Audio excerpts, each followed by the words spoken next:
Former Attorney General Godfrey Addo made his way to the CID in grand style. Godfrey Addo and his lawyers tell me that they were pleasantly surprised that they showed up at the CID office and they saw over 70 lawyers attending the CID office in wait for him to show up at the office. This is Godfrey Addo arriving at the CID office in the company of senior lawyer, 38 years practice at the bar, Frank Davis. For many years, the Greater Accra Regional President of the Ghana Bar Association, one of the longest serving. Also, club chairman of Accra Great Olympics. I always like to remind Frank Davis of that position that he held because I used to work with him in those days when I was at Ashanti Kotoko. And there, Koe Suman, former counsel to President Akufo-Addo, Dinah Asuna-Badapa, Deputy Attorney General, and the Honorable Tia Yeboah, also Deputy Attorney General. This was the team that Godfrey Addo was hoping to show up at the CID. When they got there, they found out that NPP lawyers or lawyers sympathetic to human rights had massed up. Over 70 of them turned up at the CID headquarters to attend the CID with him. I'm not sure how the over 70 lawyers wanted to enter the CID office. The CID itself was overwhelmed. A few scuffles ensued, not with the lawyers and the CID, but with some persons, individuals, political supporters of Godfrey Addo who had printed T-shirts with the inscription, "You can't tarnish Dame's image," something like that, all over written on it, and they showed up at the CID office. In the interrogation itself, the CID asked Godfrey Addo questions about the reports that has been made by Richard Jakpa. Let's get onto the touchscreen and deal with the matters, as it were, in toto and in some commanding detail. Story. Richard Jakpa here is the Director of Operations at the National Security. He is the initiator of all of these new processes. Everyone must have thought that the process was over after the Court of Appeal ruling, and especially after the discontinuance by the new Attorney General of an application that Mr. Addo had filed at the Supreme Court, challenging the Court of Appeal's decision. The Court of Appeal decided against the High Court that Richard Jakpa and Kaisel Atoforsen had no case to answer after the prosecution had closed their case. The High Court judge, Leonard Efiasewa, had made a ruling that the two accused persons had a case to answer, that the prosecution had made a case sufficient for them to answer. But on appeal, it was overturned by a 2-1 split Court of Appeal decision. Whilst Godfrey Addo was still Attorney General, he filed an application, a further review of the matter at the Supreme Court. But the new Attorney General, Dominic Ayine, discontinued that matter. So it was thought that the matter was over. During the pendency of the trial, Mr. Jakpa came up with allegations that Godfrey Addo had tried to influence the case, and that Godfrey Addo had met him in the house of his cousin, the Leonard Supreme Court Judge, Justice Yoni Kulendi, and that some conversations had ensued. Subsequent to that, he had had phone conversations with Godfrey Addo, which he had recorded and submitted to the court as evidence of the fact that Godfrey Addo had tried to interfere, and they were using that to find a mistrial in the process. The court of High Court, the trial court, looked at it in great detail and made a determination, ignored it, and continued with the hearing. So it would appear that matters were dead. However, just last week or so, Mr. Jakpa petitioned the CID headquarters. CID is led by COP Lydia Donko. She's the CID boss, and that's why her photograph is here. Now, she was petitioned by Richard Jakpa to reopen that part of the matter.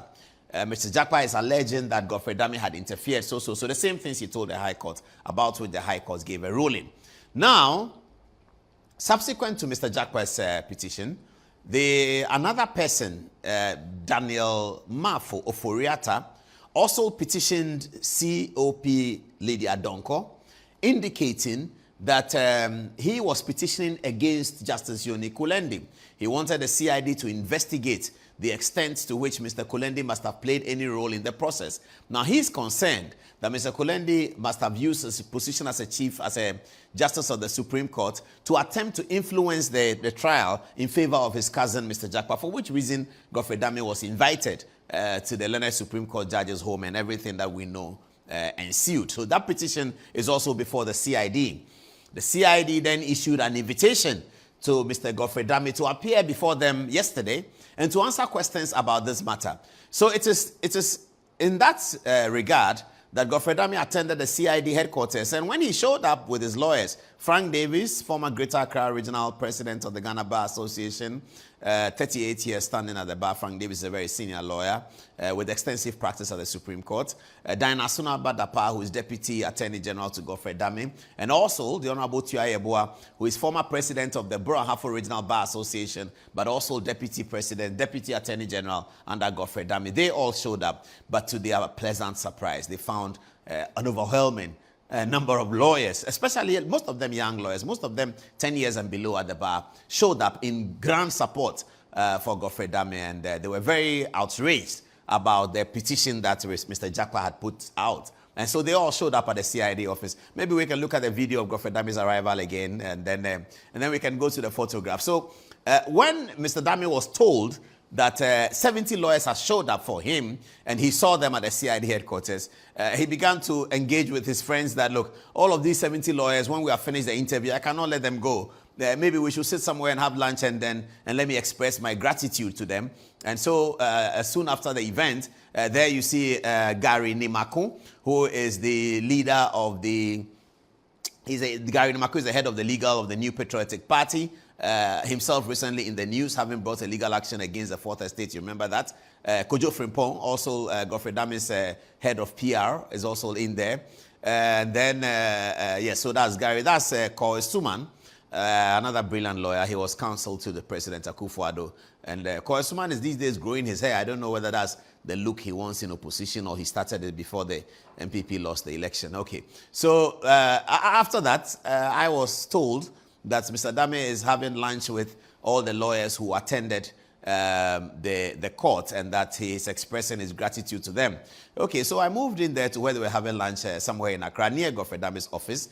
He couldn't host all the lawyers in his office, so he went out to a nearby place to have lunch with them and to express his gratitude. We got some photographs from there, and I'd like to go through it so that you can see. Now, this is the photograph. This is Godfrey Dame and Diana Asunaba Dapa, who was one of the lawyers for his boss. This is Gary Nimaku speaking to the group of lawyers who came in to express their gratitude. This is a prayer being said. You see all the lawyers around the table. They were also quite happy that Mr. Dame had found one place to put them together. And Frank Davis also gave a testimony about the legal proficiency of the former Attorney General, and for which reason he was completely outraged about this invitation and the petition at all. And so he went in there, of course. And then this is still some of the lawyers. You can see most of them are very young, less than 10 years at the bar. They were all there. Godfrey Dame speaking to them, expressing his gratitude and showing his love for them. Here they are having a conversation. Where they are young lawyers, there's always argument. And so you see them arguing among themselves. They argued about almost everything. We're talking about constitutional amendment and what can be amended and what cannot be amended. Godfrey Dame expressing his gratitude here to Frank Davis for Frank Davis showing up at the CID headquarters. He was very grateful. Diana Asunaba Dapa encouraging the young lawyers. Now, this is a very interesting photograph here because in the middle here is former Secretary to the President, Nana Asante Bedietuo. Maybe you can put the picture directly so they can see it well. Nana Asante Bedietuo is in there. He is in the lawyer in the middle, and everyone was excited. I was terribly excited to see him. I've heard him talk. I've seen some of the videos about him singing and all that. But when I saw him there yesterday, I said, oh, wow. Nana Bedietuo also spoke to the lawyers, encouraged them to stay with the philosophy of right wing, to stay with the philosophy of human rights, to stay with the philosophy of an independent judiciary. He spoke very well to all the lawyers. It turned out to be like a seminar. It was really, really exciting to be there if you like law and you like constitutionalism and things like that. It was really, really great. A very, very beautiful gathering of all of these lawyers.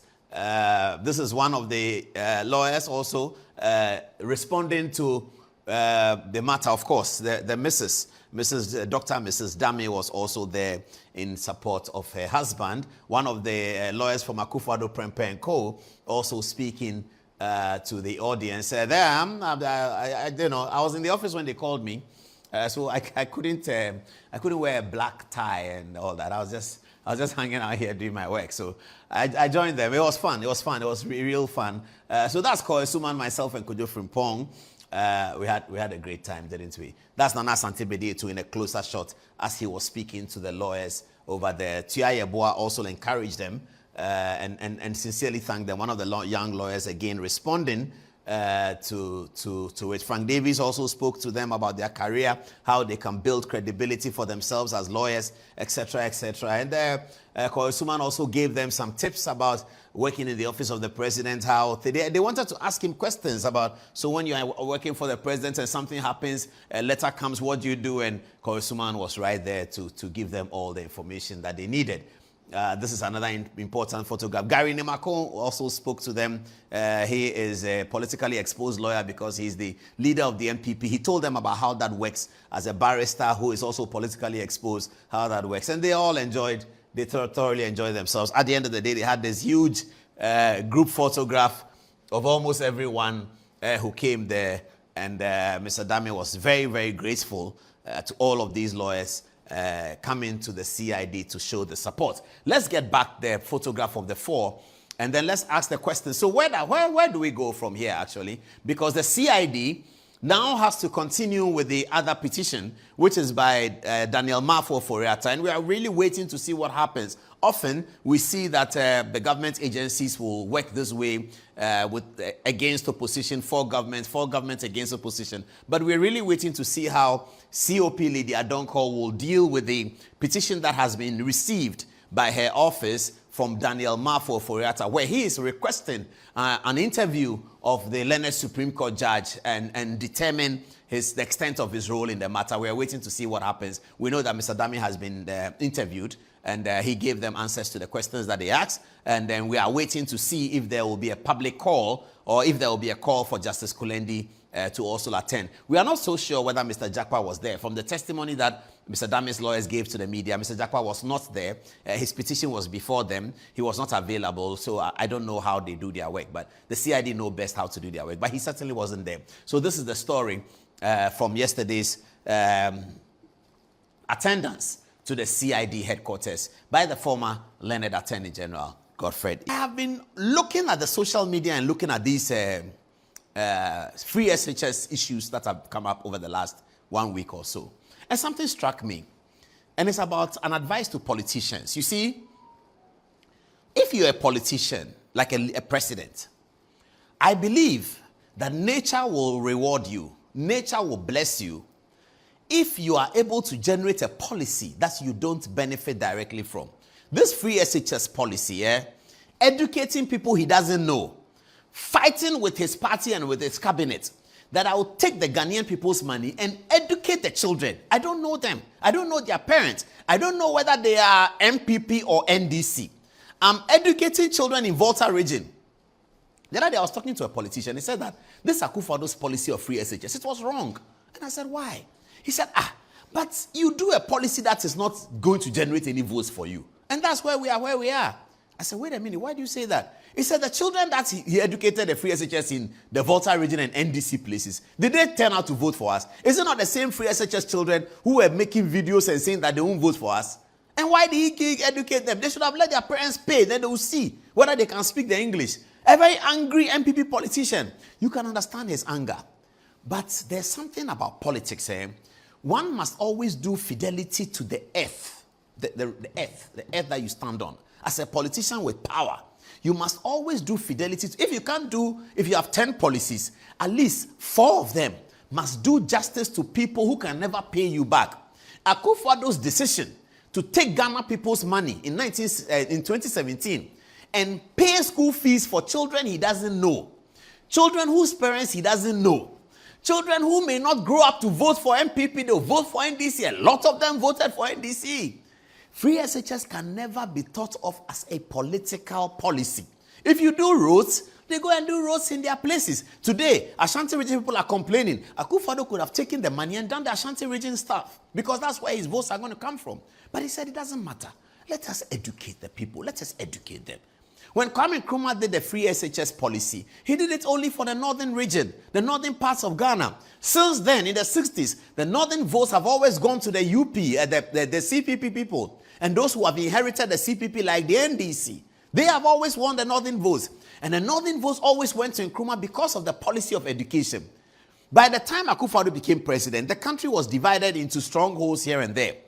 He didn't say that I'm going to do the policy for Ashanti region and Eastern region because they will vote for me. In any case, when he was trying to be president in 2008, he won 2 regions, Ashanti and Eastern, and he won the election, except that he didn't meet the threshold. He could have said that, oh, Ashanti and Eastern, I'll never forget them.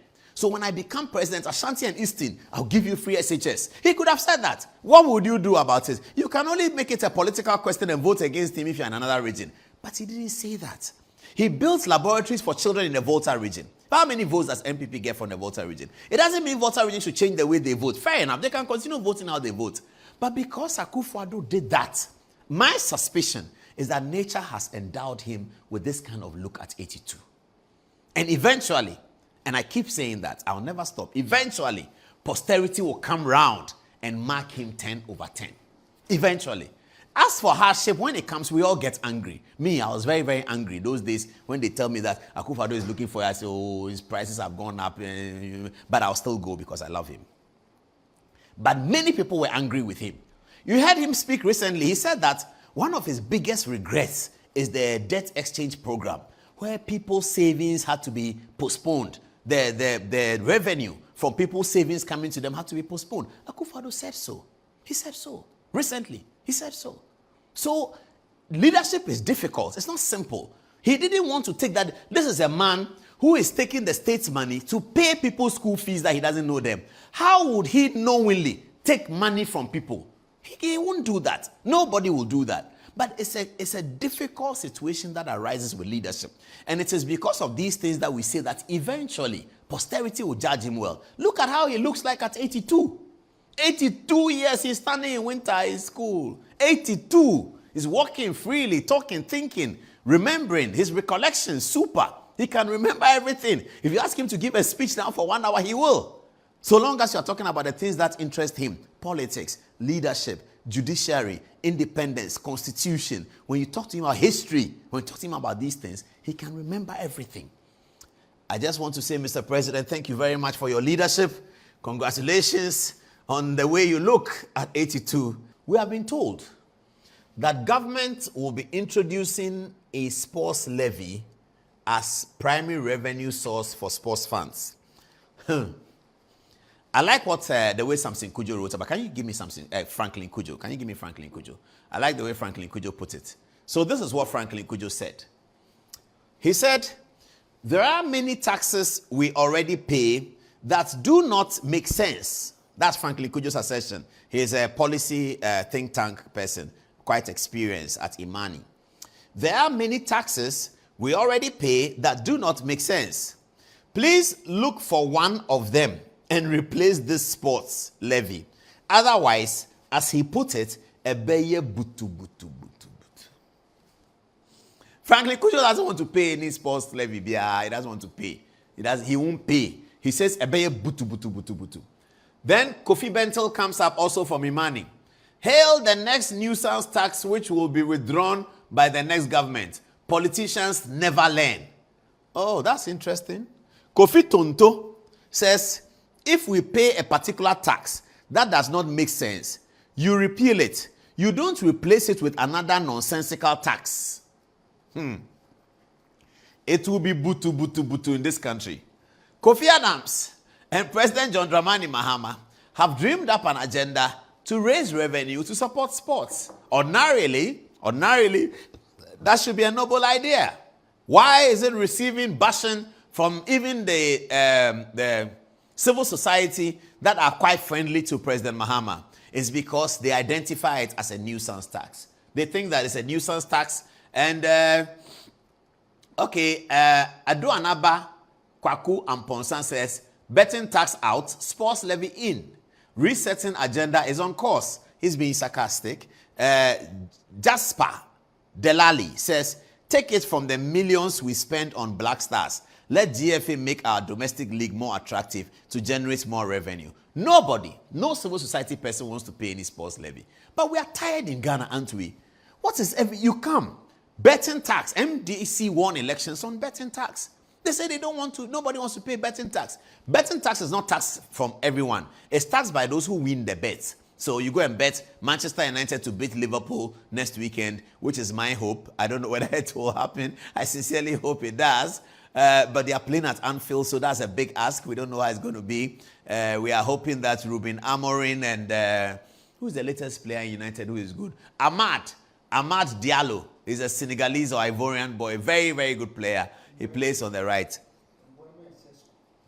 Mboema plays for Cameroon, and he's also doing very well for Manchester United these days. But it's going to be a big ask because Liverpool are coming from 3 games defeated. They are playing at Anfield. Anfield atmosphere is going to be charged. I've been at Anfield before. There's no atmosphere like Anfield. So I don't know. But if you bet on that game and you win, the Honorable Ken Oforiatta was collecting taxes. The NDC rode on the back of this new sans tax, that they don't want it, that they're going to replace it. And some Ghanaians voted for them, especially the taxing people. I remember Shatawale was angry with this betting tax because most of the SM fans, they are betting and they are using it to do this and that. Then no, you say you want tax out of it. So NDC said no. E-levy, NDC said no. NDC takes out E-levy, which is an optional tax, technically optional. And then they bring in D-levy, whose options are limited because it has to do with petroleum, which connects to almost everyone. Now they take out betting tax, and the Honorable Kofi Adams here says that he wants to introduce sports levy so that we use it to take some money and give it to Accra House of Folk and Ashanti Kotoko and Football Association. The part of the reason why Ghanaians are usually unhappy with taxes is that they do not trust the management of the resources that come out of the taxes. That's really the problem. Many Ghanaians don't trust how this tax money will be managed. They are afraid that the tax money will be used to buy Range Rover, Land Cruiser, house, this there for politicians. That's why Ghanaians don't like taxes. Because when they tax them, their road doesn't change. When they tax them, the street lights are still off. Greater Accra Regional Minister came into office and said that 2 weeks, I'll put all the street lights on. After 3 months, she said, if your child didn't get a placement, go and hire a private teacher. What is wrong with that? Just hire a private teacher for your child. These are the things she was saying. She had forgotten where she's coming from. These are the things she said. She told us that if after vetting, 3 weeks, all the street lights will be on. So the aggregate of the concern is that people do not believe that when the taxes are collected, it will be used for the intended purposes. Politicians must begin to show Ghanaians that this is what your tax has been used for. Nana Akufo-Addo was able to show that your tax has been used for free SHS. People, Ms. Bell, who was against Nana Akufo-Addo and supported John Mahama for good reason, testified in 2017 that she took a child to Achimota School of all places and they didn't ask for any money. She testified. That is one of the few times that Ghanaians have seen the appropriate application of national and state resources. Apart from that, and maybe 1 or 2 few instances, Kufuor's national health insurance also looked good at the beginning. Kufuor's public transport reinvigoration, Metro Mass also looked good at the beginning. But apart from this, you can't find any in the whole Fourth Republic where Ghanaians can confidently say that our taxes have been applied to this or our taxes have been applied to that. Anytime they hear the use of money by politicians, stealing, chopping, eating, that's the reason. Because if you say you want sports tax, it's not really a bad philosophical idea. But who is going to manage the money? How is the money going to be managed? So Franklin Kujo says we won't pay. He says he actually threatens violence. He said, Ebeye butu butu butu. Butu butu means violence. Mr. Minister, Franklin Kujo says there will be violence. If you like, try and bring some tax that you are calling sports levy. You will see. It's democracy at work. It's democracy at work. I have made the point on Good Evening, on Good Morning Ghana, and I've made the point again that this will be the first time that the NDC has to go through a succession process through a democratic way. Well, democratic in quotes, but let me say through a fully democratic way. That's not in quotes. Through a fully democratic way. What do I mean by that? The succession plan matter is as follows. When the elected president is leaving and he can't do another term, you elect another person. The MPP had gone through it in 2007. Indeed, the NDC was the first party to have the opportunity to go through it in 1999-2000 when J.J. Rawlings, after 2-term Democratic leader and 11 years of military leader, was exiting. And so they needed to fix somebody there. Now, it was Uncle Addo Ahoy who took the view that rancor about choosing a presidential candidate after Rawlings should completely be avoided by the party. And so I can understand where he's coming from. He knows that this kind of democratic enterprise, which I, as a political scientist, call it the pill of democracy, is medicine. It's a pill. It's a bitter pill of democracy. But like any disease, you have to take the bitter pill to get the disease out of your body. It is that pill that has to be swallowed by every political party, that internal choice. It is always a bitter pill. Every political party goes through it. It hardly ever ends the way you want it to end. But it is something that is a fait accompli. You have to go through it. It's like a catch-22 situation. It's about the being in between a river and the deep blue sea and all those things they say. Every political party must go through that at a point, and it's not very simple. And when the NDC's turn came, the first time in the Fourth Republic, to go through the process, it was Uncle Addo Ahoy and his, at that time, so-called Fancy Confederacy, who managed that process. They believed that they had managed that process very well to avoid contest and imposed on Flight Lieutenant Rawlings, his Vice President, Professor Mills, got Flight Lieutenant Rawlings to make a public announcement 2 years into his term. Mr. Rawlings was sworn in January 1997. By mid-1998, October or so, 1998, J.J. Rawlings had made what has now become an infamous reference in the NDC called the Swedru Declaration. Now, the Swedru Declaration was occasioned by the philosophy of Uncle Addo Ahoy. Now, Addo Ahoy needed to occasion the Swedru Declaration so that this kind of fighting, bickering, and chasing each other and dividing the party would be avoided. Incidentally, that process, which was successful in terms of Addo Ahoy's understanding of it, also occasioned the biggest breakaway from the National Democratic Congress. And I'm going to tell you the story, if you permit me. Give me 2 minutes. First of all, let's look at how, when the opportunity came, Uncle Addo Ahoy seized the opportunity to bring in Professor Mills as the running mate of Rawlings. Professor Mills was a very qualified person. And when he became president, at least 2 years, people saw it. 3.5 years he was president, people saw it. He's not bad at all. He's a very bright guy. He was just unwell, but he's a very bright guy. He's a very, very good politician. And Addo Ahoy brought him in as vice president. Once Professor Mills secured the vice president position, Addo Ahoy then metamorphosed Professor Mills into the NDC's inheritance to become the presidential candidate, endorsed by the leader, how do you call it? I want a word for it. The ultimate leader of the NDC. Those days they call him the founder, and he had a single, very powerful voice. Addo Ahoy got J.J. Rawlings to agree that Professor Mills be the candidate. People were so angry. Obeda Samoa was angry. Many people were angry. In fact, the young people who were coalescing around Guzitano, who were waiting for a contest, which they believed that Guzitano will win, left the party to form their own party. This is Kwamina Ahoy speaking to me in 2016 about how Mills came in when the opportunity came for the vice presidential slot. Please listen. Harry Sawyer was the Minister of Education, and he brought a memo to cabinet asking us to reverse the decision of the University Council, and appoint Professor Mills because he was much better. And he extolled his virtues. In the middle of it, somebody told him that in this constitution, the government doesn't appoint the vice chancellor, it's the University Council, so it cannot be done.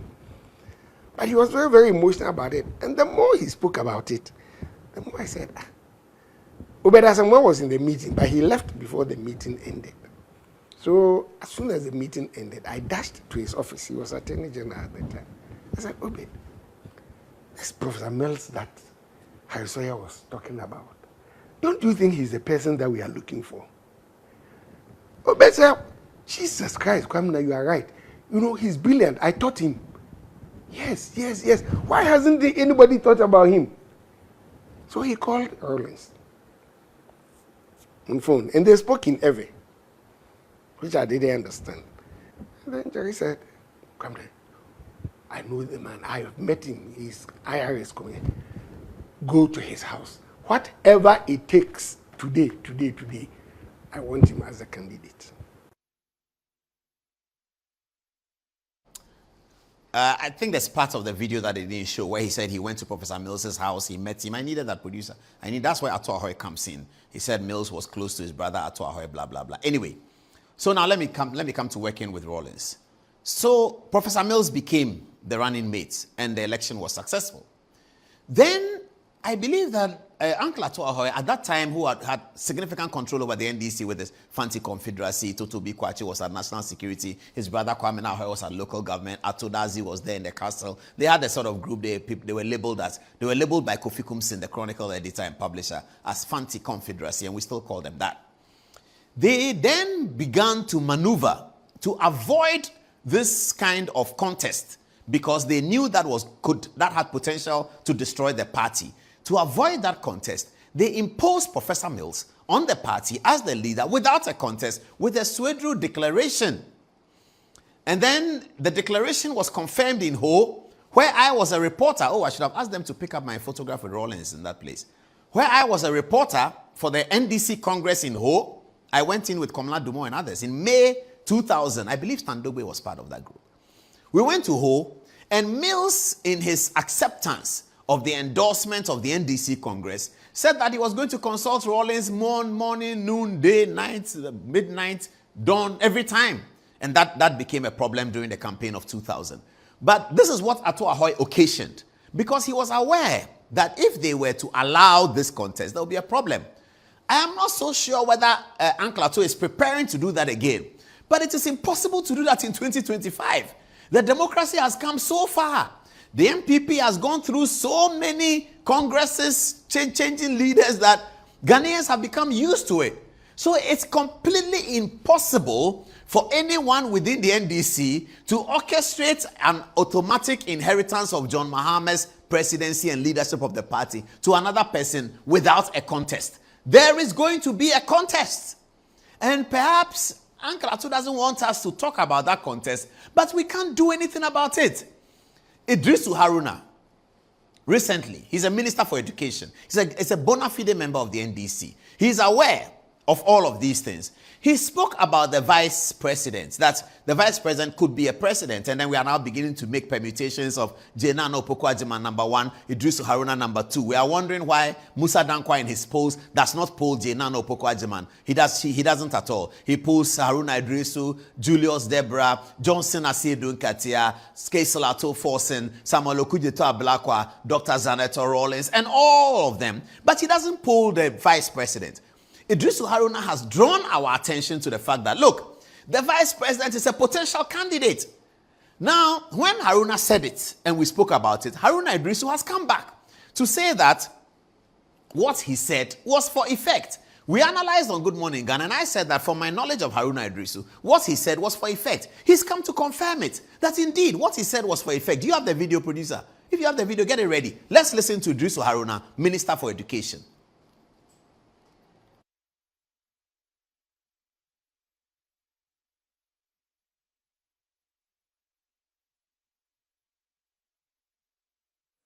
Many of you who sought to give it your own interpretation. Professor Jane, I'm reminding them that my mother taught me that sometimes silence is golden because silence cannot be interpreted. But this one, I wanted an interpretation because a vice president, irrebattably, is a presumption that she can assume the high office of president. Irrebattably. Irrebattably.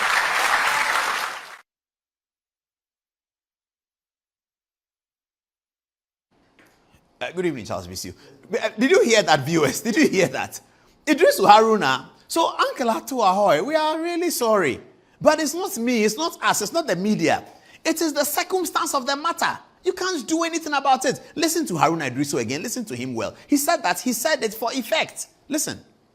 I ask my prayers There were many of you who sought to give it your own interpretation. Professor Jane, I'm reminding them that my mother taught me that sometimes silence is golden because silence cannot be interpreted. But this one, I wanted an interpretation because a vice president, irrebutably, is a presumption that she can assume the high office of president. Irrebutably. It's not even this one. This is Ho.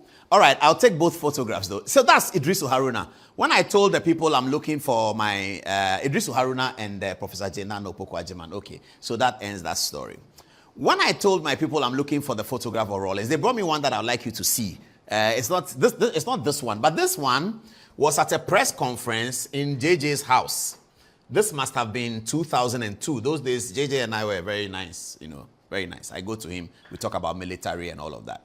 So this is Flight Lieutenant Rollins, who is showing me a point on the press statement. This Roland Aqua Stevens. I'm not sure where he is now, but I guess that he's working with the Yoko or something like that. Roland Aqua Stevens. We used to call him Kadera. And then this is Dr. Toniedu, with whom I was all the time. And then this is Flight Lieutenant Rollins. I'm not sure who took this photograph, but Victor Smith would have been in this conversation as well. This is back in the day, I used to like wearing blue shirts a lot. I'm not sure why I've stopped, but I used to like wearing blue check shirts a lot. So this is me and JJ in 2002 or 2003. Certainly Kufuor was president. And they had another one, which I'm very proud of. The other one is election 2000. This is the JJ security around him. Oh, I remember this guy, JJ security. I remember all of them. Look at how the soldier man is looking at me. This is JJ voting in 2000. Flight Lieutenant Rollins, and I gave him a live interview on Joy FM as he was casting his ballot. And my question was simple, that who did you vote for, Mr. President? And he said my vote is a secret, but he voted for Professor Mills, of course, in the 2000 election. We're going to talk about Galamsey and also campaigning, political campaigning as well. Let me start with the video from Captain Smart of Onua TV. Let's look at it. Please. About state of emergency. Sam George, you care about state of emergency. Medaka, Mekai, Akufa the time, Medaka. Obia slow state of emergency. Adinta, NDC Form 24 to Galamsey. Go to the various constituencies and check. The general secretary, the secretaries, the chairman, the women organizers. What we need to Galamsey? You think we don't know? We know.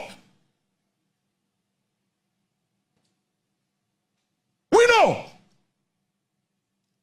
As a DC, our particular district, MC, our particular municipal assembly, MC, our particular metropolitan assembly. Na ye tu Galamsey wo ho, na ye ntimi stop here. Na DC, MC, no almost so fast one saying. Tell me. Shemo TV no suna catch me. The Committee on Subsidiary Legislation, it was chaired by him. Attorney General, we say yenko tu Galamsey awe ye kwaye tamana Akufo Addo wa ban mu no ono na tena so mo mujitum. Parliament publish it ne part. So omo de ba me ye be ma o me catch now. Me say one fa sa Subsidiary Legislation Committee no. One publish committee no a report no. So omo deba na ayeni o kasa on peneswa me catch them say Attorney General, I am sorry, but until then he was the chairman of that committee. Ejitu mu say John Mahama Attorney General no on ejitu mu say as the chairperson see enko to Galamsey e wo Ghana ye kwayem. Why is he not repealing that law? Why is he quiet about it? Yeah, bring the Attorney General's picture. Let everybody see him. You think we are in this country to joke? Me, I'm not a joker. Me, a Kofi Ghana. Me, Kofi Jumau. No, my joke, my jokey. Me, to interpret moka.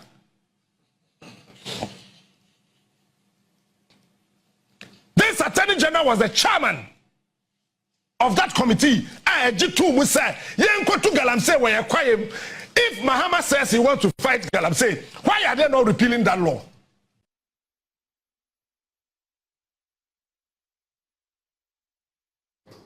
that was Captain Smart. Now, what's he talking about? The law he's talking about is here.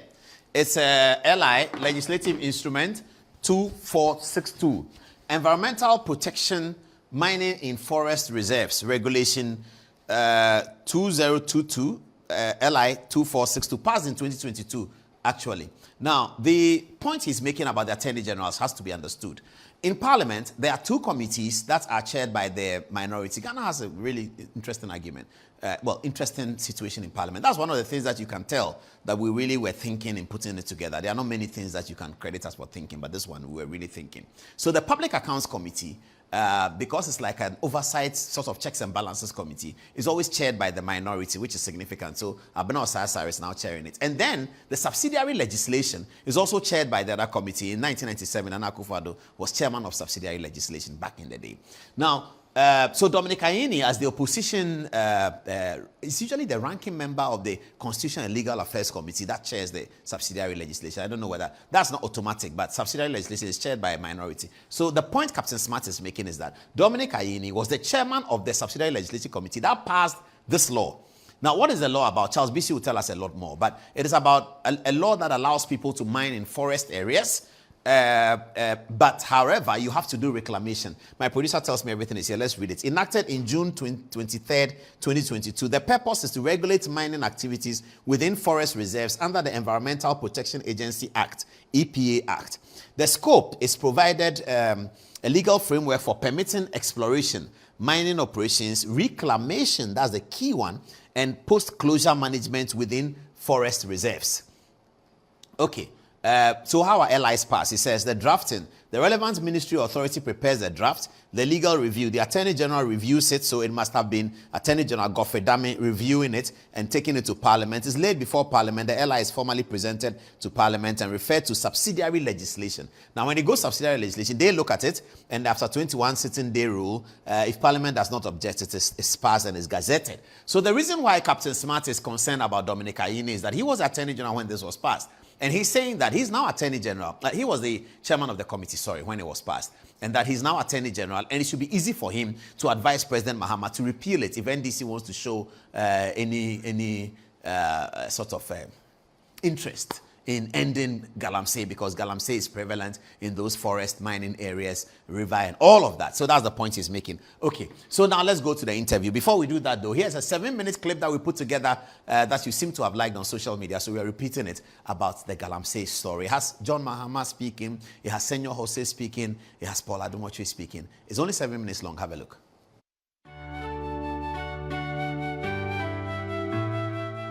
Gold is the one holding Ghana now. And because of Galamsey, we were 80 tons per year. After year, 135 tons. Additional, Bebri free Galamsey. So we must be prepared to sacrifice in the fight against Galamsey. Say production will come down. It means that exports will reduce. And then also the issue of employment. Because employment in the Enankodani Bebri. Galamsey. Into Okutia Galamsey, a lot of the young people who currently are surviving with Galamsey would also get unemployed. Into those are two consequences. If we don't fight for the Ghana that we want, we will not get the Ghana that we need. So if His Excellency the President, and I know him a bit, he's a good, nice man. Whatever is holding him, I don't know. John Mama is a good, fine man. His brain is on point. His children are sweet people. I can't understand that he would think of other people's children to drink this water. I don't think the First Lady in her sanity would ever sit down and approve of any of this when one of the people she loves the most has died. Why should the Minister of Lands be raving and ranting as if he's the only one on the street? Where are the people who said 1 week? Sam George, my brother, Igbo Yo. Okujato, where are you? We have to call you out. My own brother rocks in the Paul. You cannot change your mouth. Please, it's not about your party. It is about Ghana. There should be something we should stand for. Some judge said the president can solve this in 1 week by doing what? Declaring a state of emergency. And that's true. If any president were to declare a state of emergency, nobody goes there. So that's true. That will solve the problem. There's no question about that. That is true. And if you say these things and you come to government and say that, well, we are in government, as you just said, that the turbidity of the water is getting worse under your government, worse than when you said we should declare a state of emergency. At a certain turbidity level, you said declare a state of emergency. Turbidity level becomes worse. You now have the power. And you tell us that you don't want to declare a state of emergency, and we should listen to all this beautiful English being spoken by a lawyer, that we have done this, we have done you and this and that. All that is okay. It's a political question. The acting Chief Justice told the bar conference this week that the Galamsey has become worse under President Mahama. Felix Kwatso-Fosu, the government communication minister, says he needs evidence of that. He needs evidence of the fact that the situation has become worse. He said nobody has provided the evidence. He doesn't have the evidence. Kolebu Teaching Hospital is reporting things. He doesn't have the evidence. The turbidity of the water from Ghana Water Company, he doesn't have the evidence. These are the matters that is making the politics unbelievable. So this is the situation confronting the NDC. It is true that the state of emergency could stop Galamsey. It is true. The NDC were right in opposition, and those saying today are also right. Now this is the situation. NDC was in opposition, says that the thing is at 20%. You need to declare state of emergency, Mr. President. NDC comes to office at 60%, and they say, oh no, a state of emergency, it will come later. Galamseyers own the politics. Council of State, Mr. President knows, everybody knows the kind of people who are there, that you find the people in there. The executive, they are there. Parliament, they are there. The only place where they are, in fact, even the media, some of them own the media. Yeah. Where's our hope? If Mr. President will not do it, it's okay. I'm tired. I've suffered under every government. You guys can come and punish me. It's okay. Somebody should die for something. Omani, my brother, he died for something. But his own people cannot even make what he died for even count. They are thinking that they've raised 3-something million or 6-something million using government donations and all that blah blah blah. To use that to mask and say, I'm thinking of your family. That's the small thinking that you people have. Nothing. Small thinking. You think you give people money and that is it. It's not just for what he wants. He wants you to transform this country. That's why Omani would have been a fine president. Please, we should stand for something. If you're an NDC man and this is happening, talk to your people, stand out. You should have honor. You can't be an MP with reasonability, with mandate, with allegiance to the Constitution of Ghana. And you see this and keep quiet and come and have the audacity to come and even discuss the fact that the president never used the word state of emergency. Nonsense. Do you have a heart?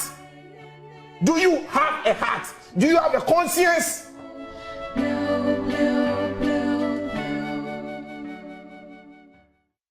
Do you have a heart? Do you have a conscience? Welcome back to the show. Uncle Charles, good evening. Good evening. What is Galamsey? When we say Galamsey, what is it? Okay, good evening to your listeners. Galamsey itself is coined from the words gather and sell.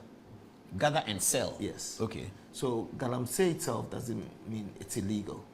You can have a legal concession and then you gather gold and then you sell. Mm-hmm.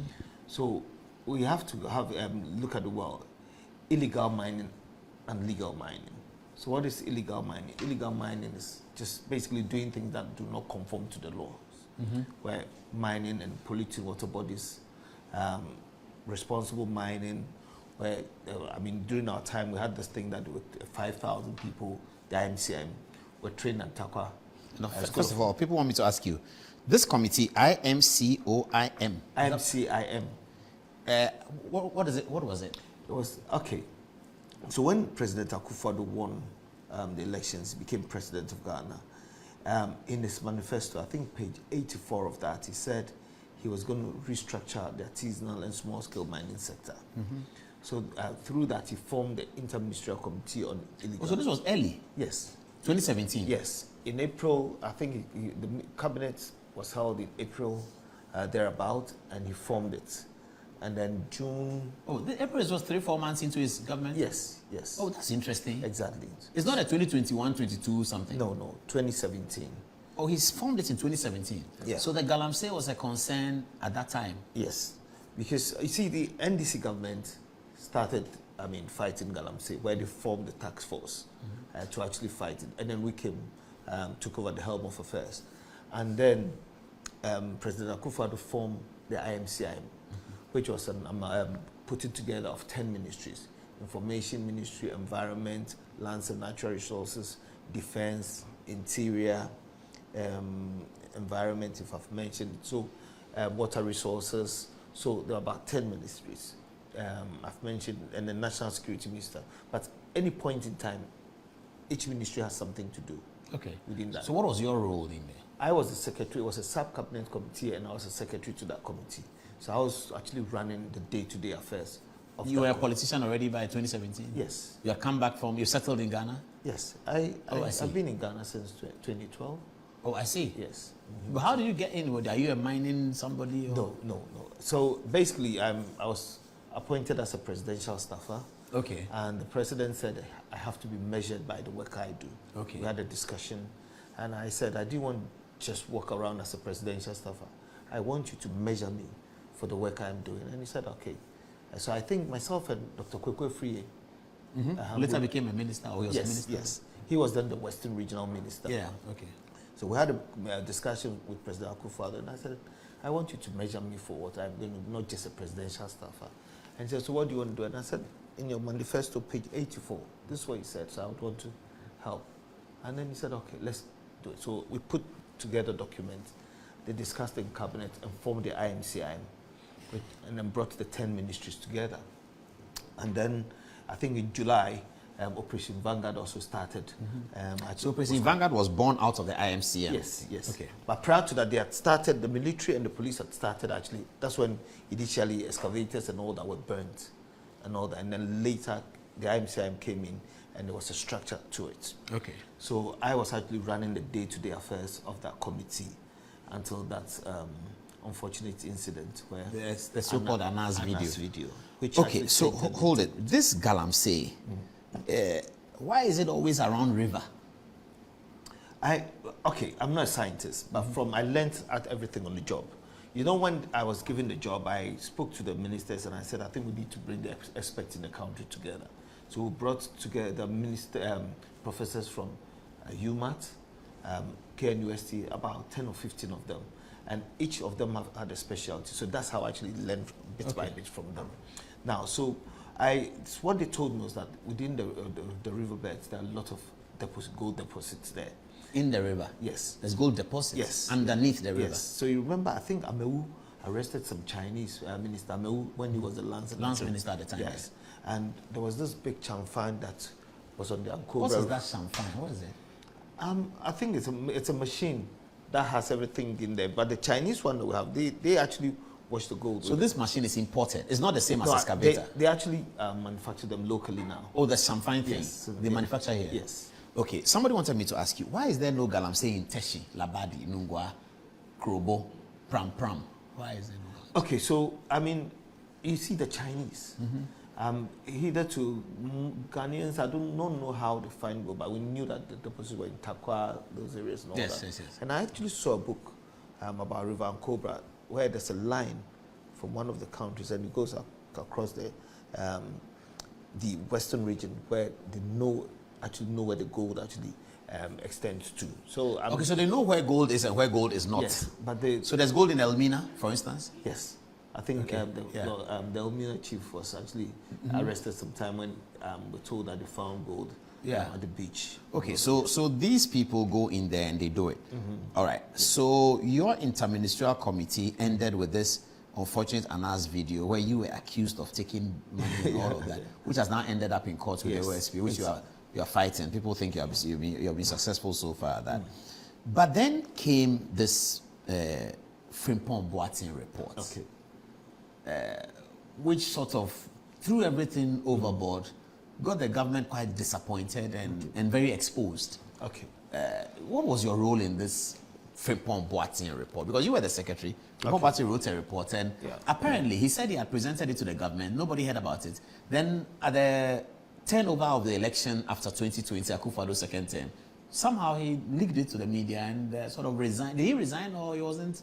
I don't know what happened. He was sacked. You see, Paul, I think this country, we need to be serious. You know, you're talking about LI 2462 and all that. We can actually promulgate all the laws. And when we do not have discipline and we do not have leaders who are honest with us, it will be a recurring problem. You see, when the IMCI was formed, there are a lot of things that went on. You understand? In the IMCI? Yes. Within our party. So the Galamsey thing is not a political party matter. The whole country must come together. It does not have political coloration. You see,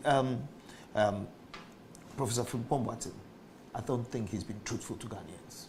Frimpong Boateng has not been truthful? He has not been honest. That's you interesting. Understand? And everything that I But said, the NDC used Frimpong Boateng's report, hailed him as the only honest person within the government. So, Paul, you see, I've fought this Galamsey thing, and if you Google everything that I've said from day one, I've been consistent. Okay? When he said 500 excavators were missing, it wasn't true. It wasn't true? Yes, I was out of the country then. And then I wrote a letter to the president, copied all the ministers, stating the facts. When Frimpong Boateng saw the letter, he said, Charles has killed me. And that's when later on other things happened, which I have reported to the police now. Okay, you see, the whole Galamsey thing, Professor Frimpong Boateng, he himself wasn't honest. He wasn't honest? No, he was not. That report that he wrote, I wrote that report for him. Oh, you did? Yes. So the only thing he did was to add, say that people were into illegal mining, which I mean, key people. Yes, Gabi and them lot, which I wasn't aware.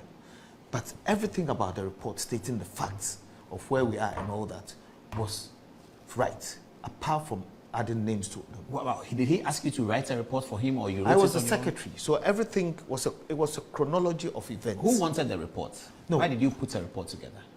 No, it's part of the work? Yes, it was part of my work to keep records of whatever we're doing. Sometimes they go to the Security Council meetings.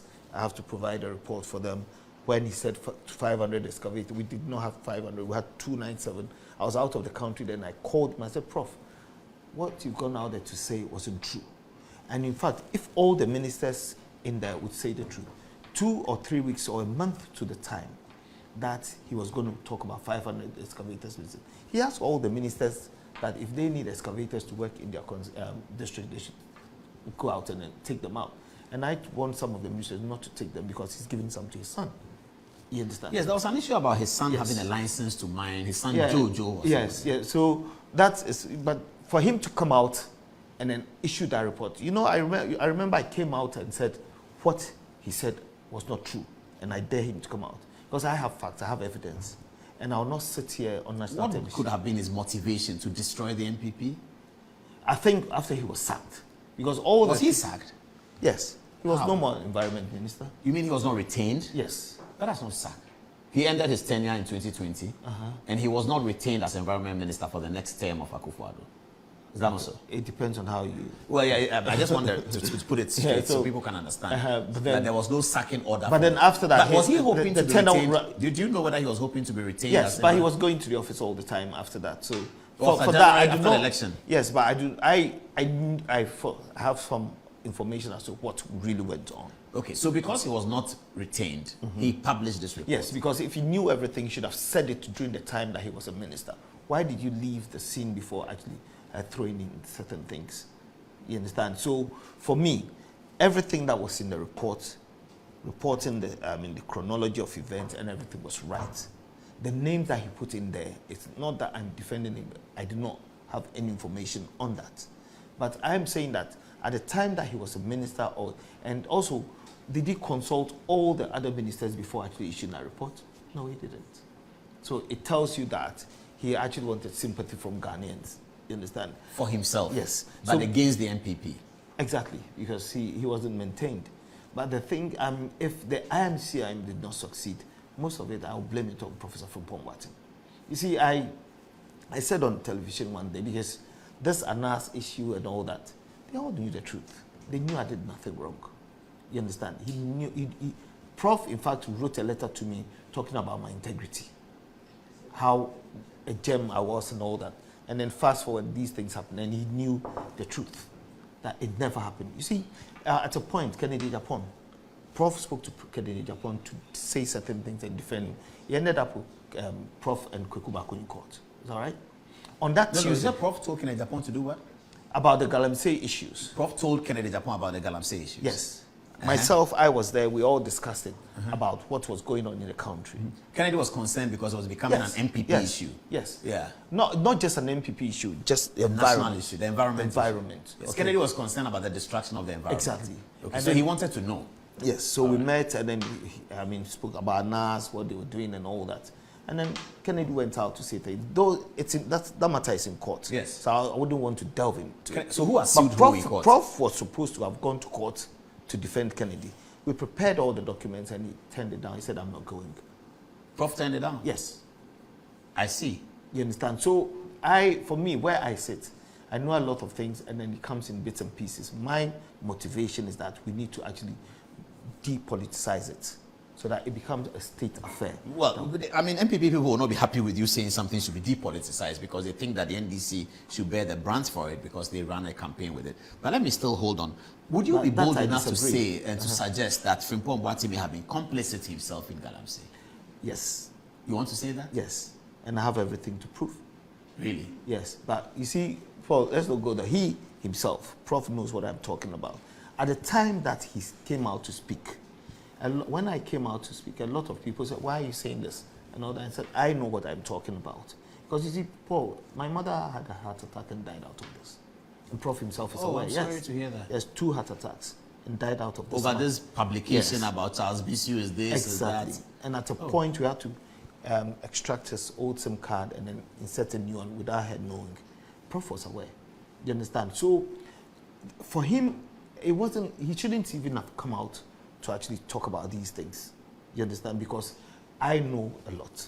You understand? And he coming to accuse other people, it's a no-no for me. Because I think that we're building a country. And the last time I said something that when people come out as role models, I think we need to actually ascertain or actually delve into things first before we actually choose them as our role models, because I saw him as a role model. And then the things that now when people actually tell me things, I take it with a pinch of salt.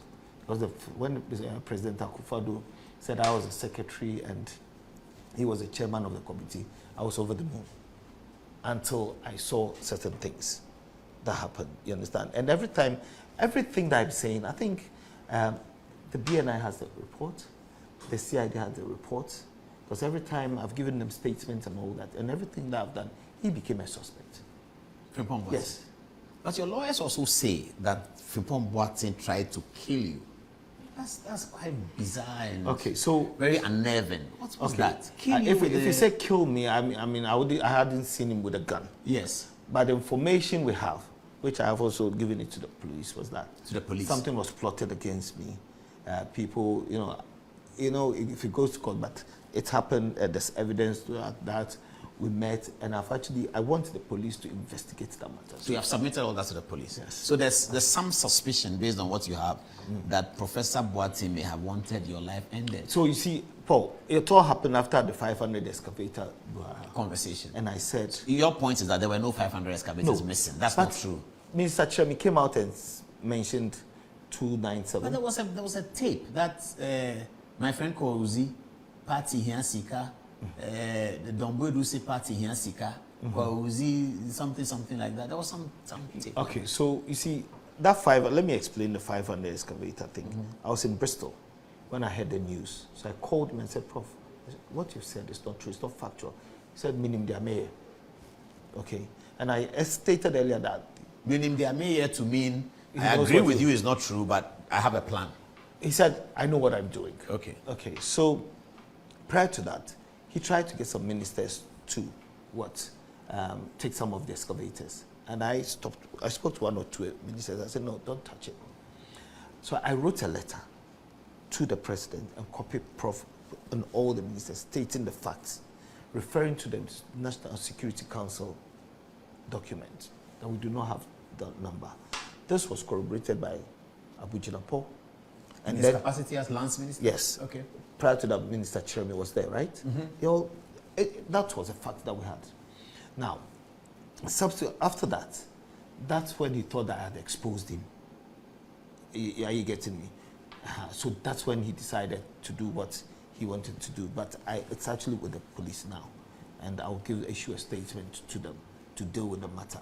I actually decided to take things as and when I want. It's been quite long for you to talk about it. Because years for later. one person, you see, this Anas video thing, which wasn't true, for one person dealing with the issue of your mother, dealing with that for so many years, walking on the street and people saying, Galamsey, the whole thing actually caved in because of you. It's very daunting, isn't it? Yeah, so I had to deal with them as and when. So for me, I take consolation in the fact that we're building a nation, and then whilst we're doing that, people... So you can say without equivocation that Akufo-Addo had the real heart to stop Galamsey. Yes. So you see, when he came in, he said he was going to put his presidency on the line. He said so. So it means it was a figure of speech, right? Meaning that I'll do whatever it takes. Dealing with Galamsey, it wouldn't be a 4-year thing. So that's why I seem to sympathize with President Mahama, because he said things. The NDC have said things that they're going to actually deal with the matter. Now, where we are now, it's not going to be dealt with within 4 years.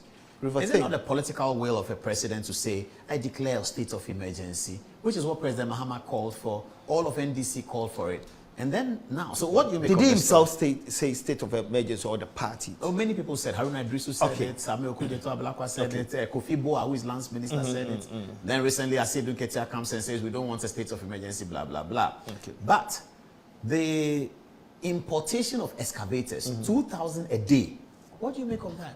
Okay, so... We were talking about Frimpong Boateng's 500, which you say is not actually 500. No. But now the record is that there are 2,000 excavators. The 500 were seized excavators. That's Yes, but there are 2,000 coming into Ghana now. Okay, so I don't think all the 5,000 goes into the mining sector.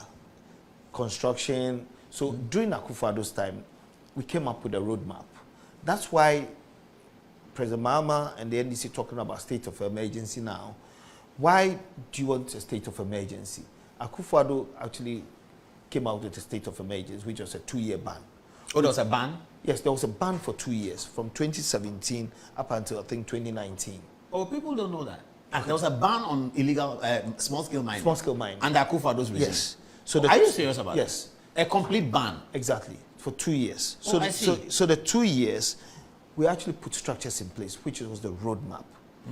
The whole thing is not rocket science. Yeah, but at least President Mahama can do that. At least if he does a ban today on small-scale mining, like you guys did, we'll be getting somewhere. Okay, so but even that he hasn't done. So if he's going to do that, then it means that he has to throw out the roadmap of Akufo-Addo. But all I'm saying that it is not rocket science, because the things that are contained in the roadmap that's under the IMC was put together is what is being implemented. I saw it last week, Minister Kofi Boa talking about tracking of excavators, geofencing, and all that. They are all contained in the IMCM. The gold board, it's in the roadmap. It is all there.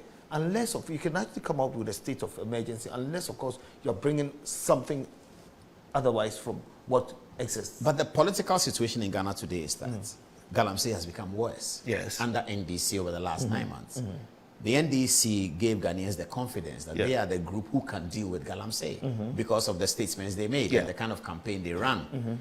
Now people are disappointed that we trusted you to be able to deal with Galamsey, but it's getting worse. And so the state of emergency is more appropriate right now. Or, as you're saying, the ban on illegal mining for a while so that they can look at things. Do you get a sense that the political will is failing? Paul, it's both ways. The citizenry must be disciplined, because we can actually promulgate all the laws, and if we do not adhere to them and actually supervise or control ourselves, we cannot do it. What about big politicians involved when you have, or some people being supported by big politicians, as you saw?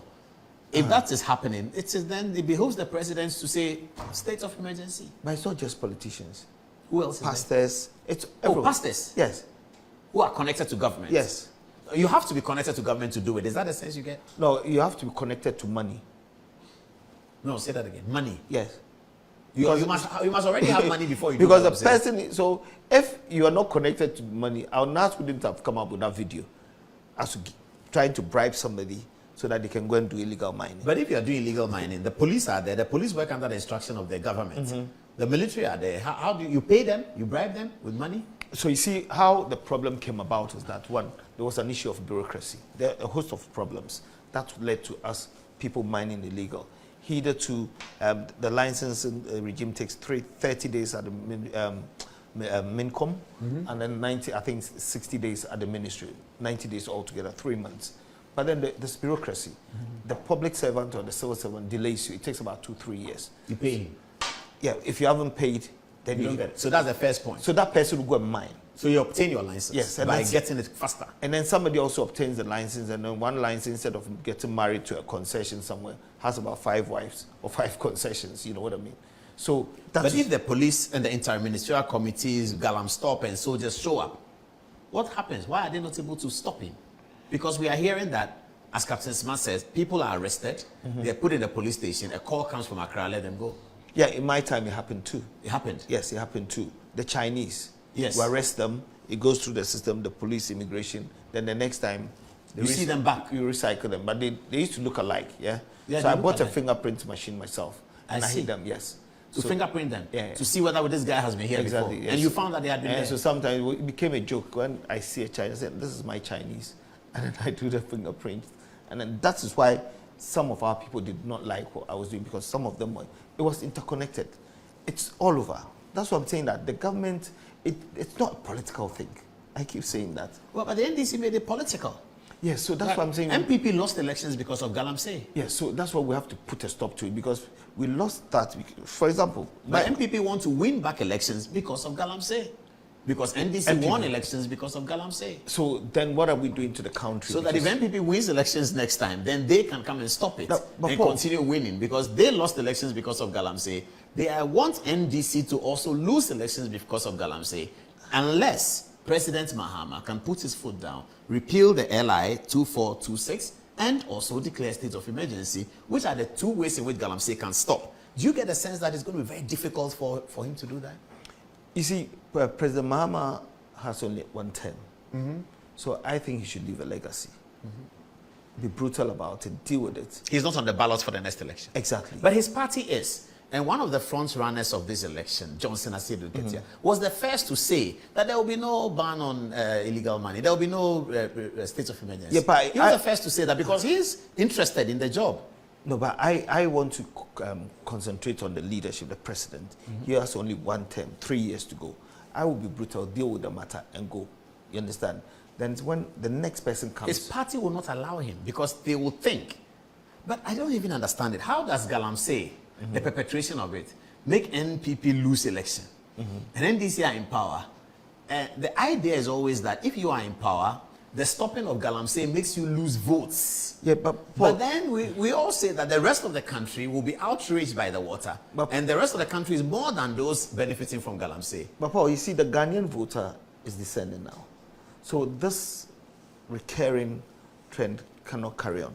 So as MPP comes in and uses Galamsey, NDC comes in and uses So if President Mahama stops it, you think on the ballot, at the ballot box, it will inure to the benefit of NDC? Because the Galamsey, what's the population of the Galamseyers as opposed to those in Accra, Kumasi and all But that? they have money. And money is votes. No, but 1 man, 1 vote. Yeah, but you can pay people to vote in a certain way. No, but you can't actually pay people within the cities and all that, because Galamsey is not within the city. If Galamsey gives you 5 million cedis, and you take the 5 million cedis to a village, my village, for instance, and you're going to give every voter 100 cedis to vote for a certain direction, they might. No, but you see, I was in Akwetia with Kennedy Japan, and he called about 20 guys, young guys sitting there, and asked them, how much do you earn a day? They said 200 cedis a day. And On Galamsey? Yes, in Akwetia. And then they said, how often do you go to work? They said, maybe 5 days in a month. So that's 1,000 cedis. A month? Yes, so that is why we have alternative livelihood. Under the documents that Akufo-Addo came up with, that was what we called, had alternative livelihood. And when Kennedy met them, he said, there's farming, there's this. But will they make 1,000 cedis a month on farming? It depends on how you do it. You see, mechanized farming, the way we actually do it, we need to evolve. You understand? It's not that peasant farming sort of thing. But then we need to evolve. So we have to industrialize the country. Once you're actually killing that, you need to ensure that you have created jobs elsewhere. Because those who are in the Galamsey realm, it's not something that they want to do. That's the point I was coming. They really don't want to do it because it's so risky. Yes, they die. but they just need the money. You understand? Because when I was at the IMCM, over 100 students, graduates came in who were the drone pilots that were going through. We did the test of them. About 5 of them had kidney problems because they're coming from those areas. Maybe they might have the water and all of that. Exactly. So it's a real serious problem, Yes, isn't it? yeah. So for we're me, importing $11 million of water, as NPA exactly, says. Exactly. So, Paul, you see, for me, it's not an MPP or NDC matter. We shouldn't use it for elections. Yeah, but NDC have used it for elections, so that boat has sailed. So, but MPP has always led the way. So, I think that we need to re-strategize. You understand? Come out and say that no, Galamsey is not. Ghanaians will believe us more because the issue of being consistent is important, and the average voter is discerning now. We can't actually play with their intelligence any further. And this roadmap, what I wanted President Mahama to have done is that yes, Akufo-Addo did this roadmap. I am actually going to implement it. Maybe there were limitations in the implementation. So I'm going to delve into it and do it. It's going to be difficult because during the campaign, he said Akufo-Addo is responsible for it. Yes, NDC said Akufo-Addo is actually doing Galamsey. Last time President Mahama met the civil society, he had to now finally say that he's not involved in Galamsey because the speculations are running high. So it's a highly charged political conversation. Paul, if somebody has done it, doesn't mean that it is right. Yeah. You understand? We're actually trying to lead in a country, and the right thing must be done. If you're a leader, you have to do it the hard way and get results. If you have to lose an elections and ensure that the citizen will live, then it's better. But if you're doing it in such a way that I have to win elections, so people must die for me to actually be the president of Ghana, then you still have blood on your hands. And it doesn't actually affect you, your descendants, further generations and all that. The karma is real. Charles, are you a priest? No, I'm not, but by experience. Let me take questions from Fatih, then I'll come to you on politics because I see that you are very involved in the MPP politics these days. Charles, I'm telling you, Baumia's birthday, he's 62 years old. Okay. Happy birthday, Doc. Where is the MPP today? As in the state of the party? Yes, and its fortunes. So, Paul, our party is in disarray. And I think that it needs strengthening. The leadership, I don't think, are doing it right. It might not be no fault of them, or they might contribute to it. But then we've had instances where even the youth within the party insult the elderly and all. So, the discipline is not that strengthened. You see, Paul, let me use the Galamsey thing again. You see, within this Anas thing that happened, the party knew that it was party people who set that thing up because I would not allow people to go into the forest reserve to mine, right? There's a gentleman, Francis Ousecha, he's in parliament now.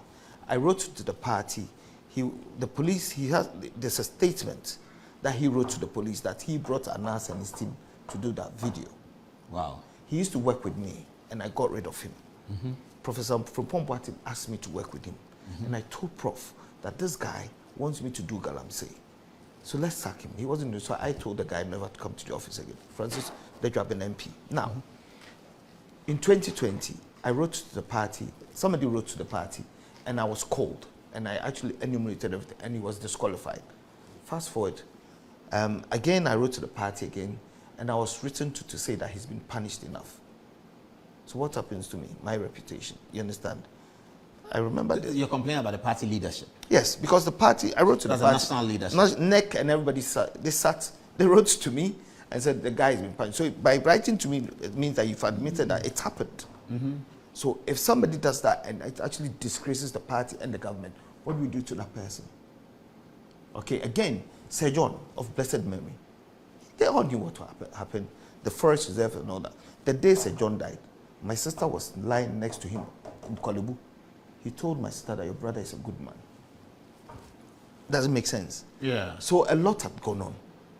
Francis Ousecha was found in St. John's will. The guy you complain about? Yes, doesn't make sense. I think recently Fourth Estate called me to actually give them to render a statement.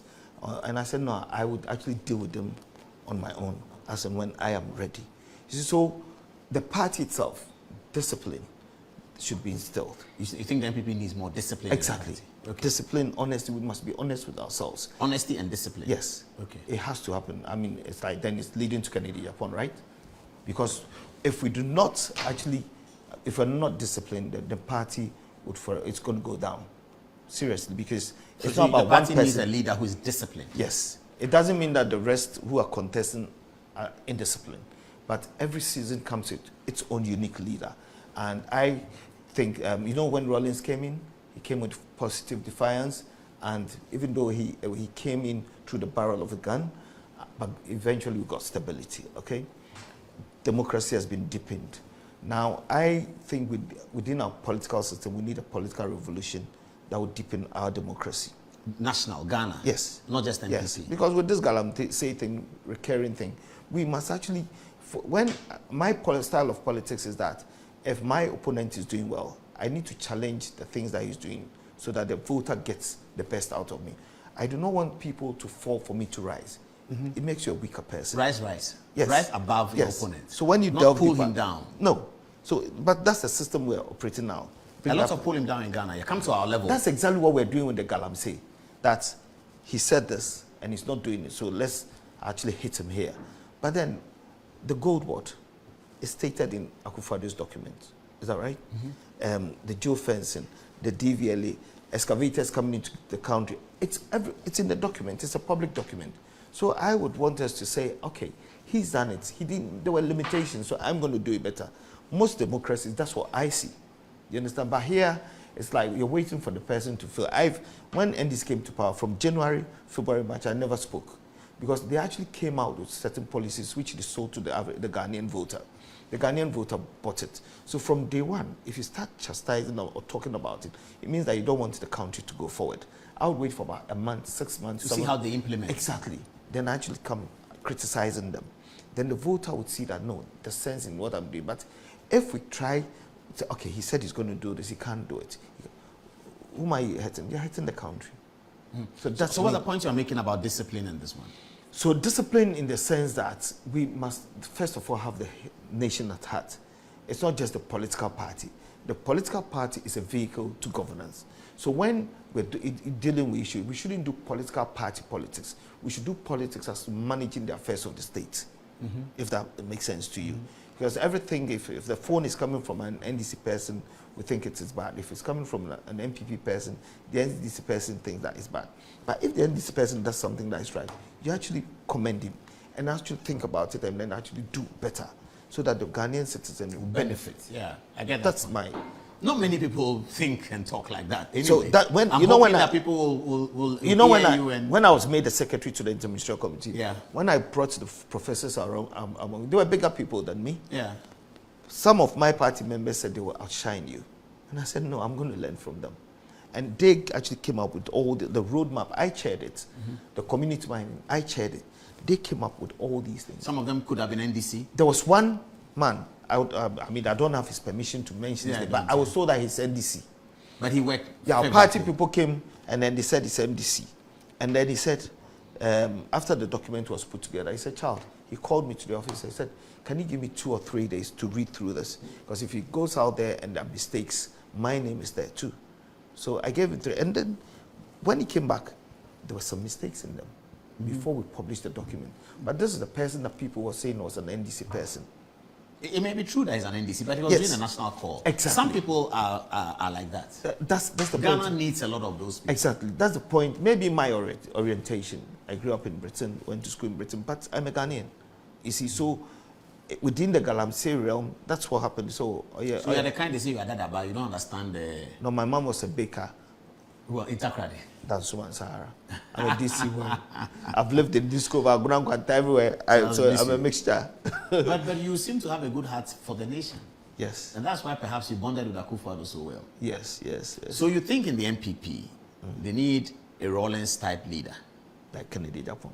like Kennedy Japan. That's why you're supporting. That's why I've said every season come with its own unique leader. Kennedy Because- Japan presented himself in 2023, and he came up with is it 36%? 38%, almost 38%. Something 37.4, something like Yes, that. Yeah, yes. he likes to make say the decimals. Yes. He didn't win. Yeah. So the MPP saw him. Yes. They said no. Okay, that time he didn't have enough time. Time? Yes, because some had been campaigning for years, even since they were born. You mean he joined the campaign late? Yes, he joined the campaign late. Well, I mean, but he did well to have beaten Alan Chemati.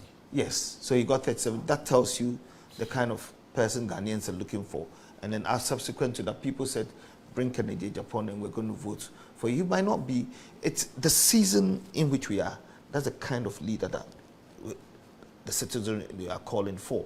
So you can actually detest him for, I mean, people saying that he's temperamental. No, have you seen him attacking people when they're doing the right thing before?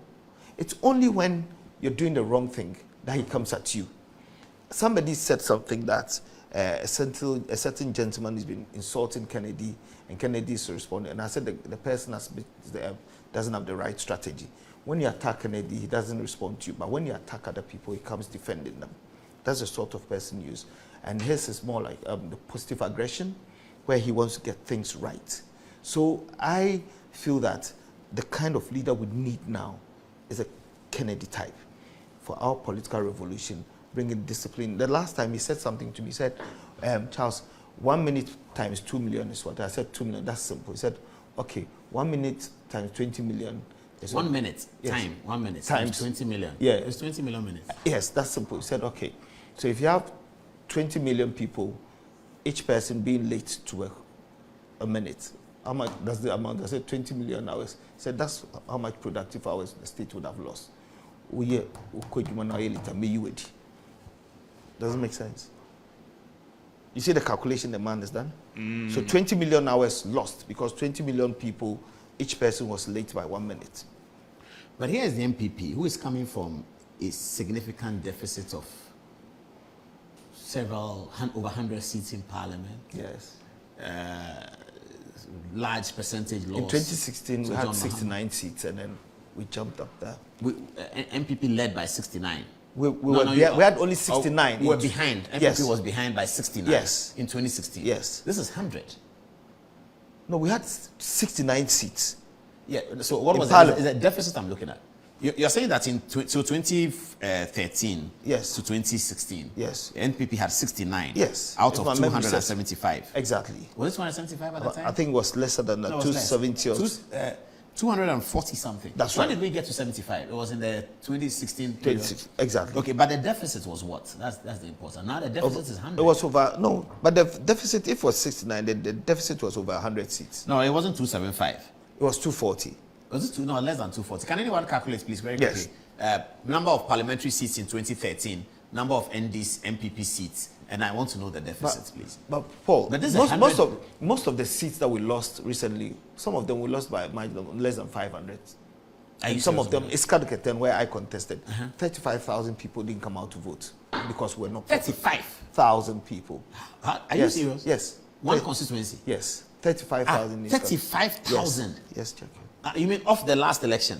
You're looking at those who voted in the last Right. election? That's why I contested recently. Yeah, but is it 35 from the last election?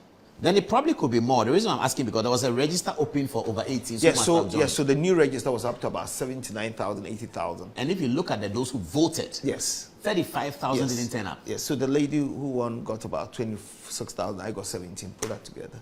Grace Ayensu. Yes, about 25, 26,000. What was her vote that previous 4 years? Was that about the same? I think she appreciated with about 1,000 votes. So Or only? Yeah. To win the seat? Yes. So if the 35,000 had come out to vote, so our party wasn't attractive anymore. But Charles, I blame that on you. Why didn't you pull them out? What happened? You are the MP. You are the candidate. It wasn't just Iskadu Keten. It was It everywhere. was national, 2 Yes. million over. So you see, in 2016, Akufo-Addo comes to your constituency and he pulls the crowd for you. But this time, it wasn't like that. The party is not that attractive anymore. Because there was debt, what do you call it? Debt restructuring. The debt restructuring, which got people's money taken. There was COVID and Ukraine war, which had made the economic situation very difficult. The dollar had gone almost to 17. The economic situation was dire. There was no money anywhere. That's what is in the public domain. But where's the Michael Quay report?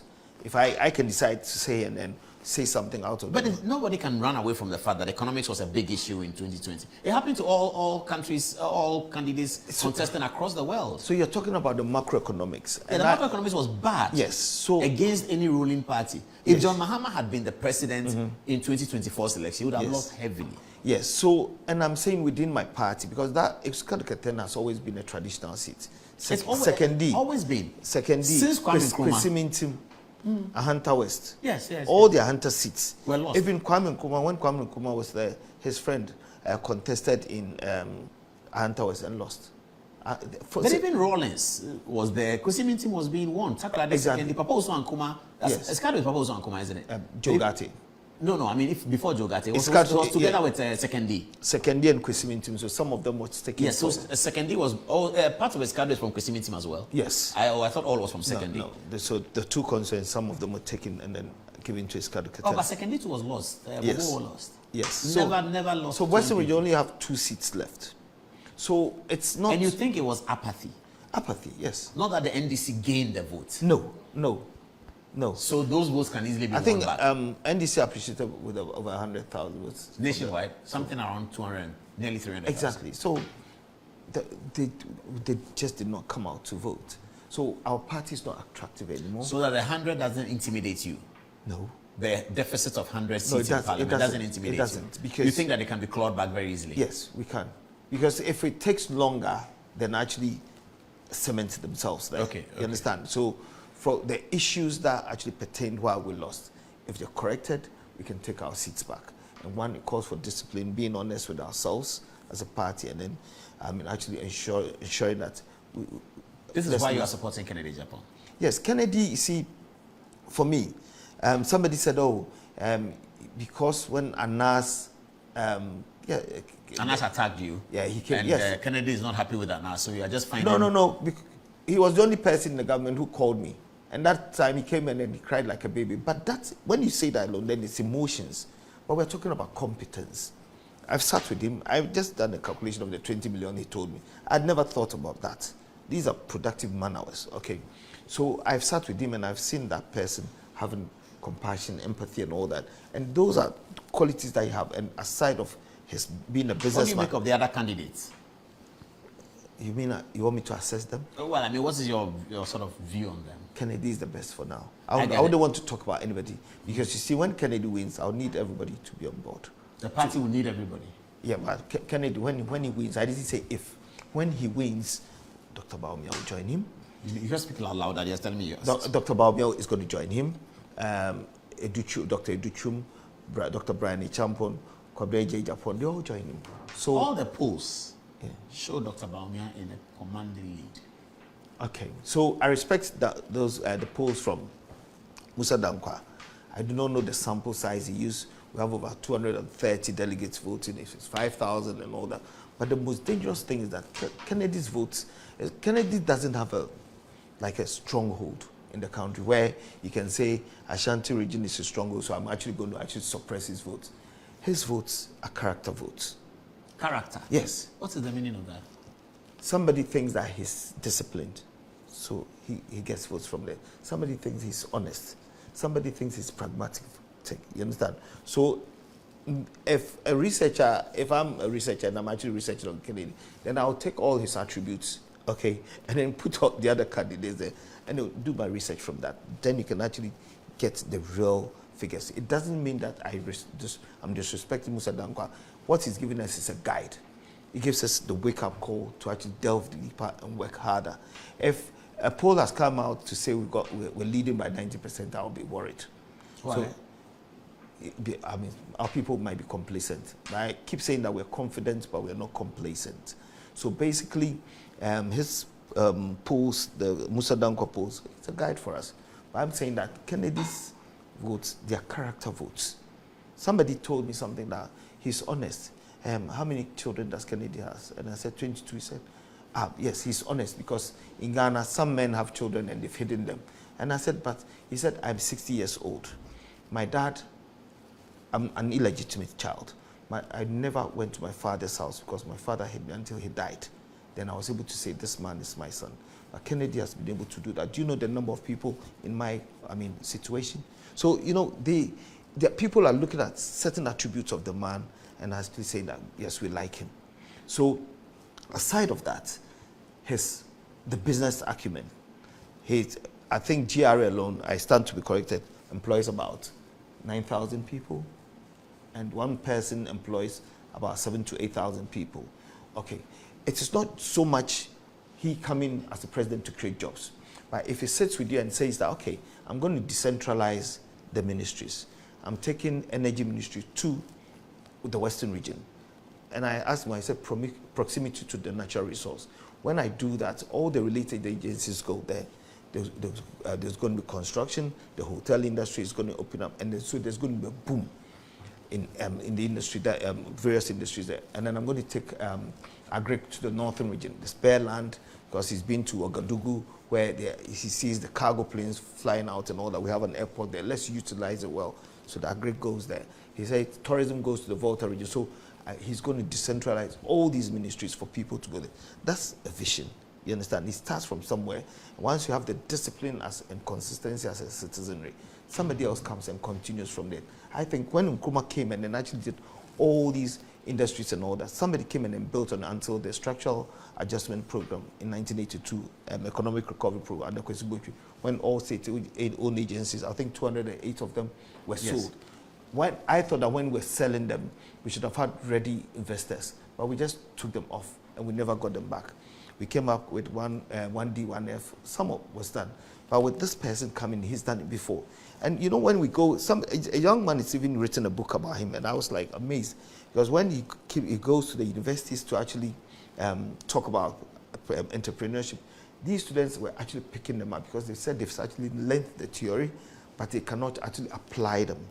And that is what is happening in our political dispensation. Each time we come in and talk theories, GDP is going to be 5% and all that. And then somewhere along the line we say, oh, IMF and World Bank. But you could have factored that in. Yes, there are development partners. There are areas that you can actually partner them. But you should know that the things that you're saying are not going to actually come to fruition. So I think that with Kennedy, he's very practical about the way he does things. And once he comes in, the leadership that he's bringing will enable each and everyone actually to do well. I mean, the most important thing is actually having the discipline, which I see that in him.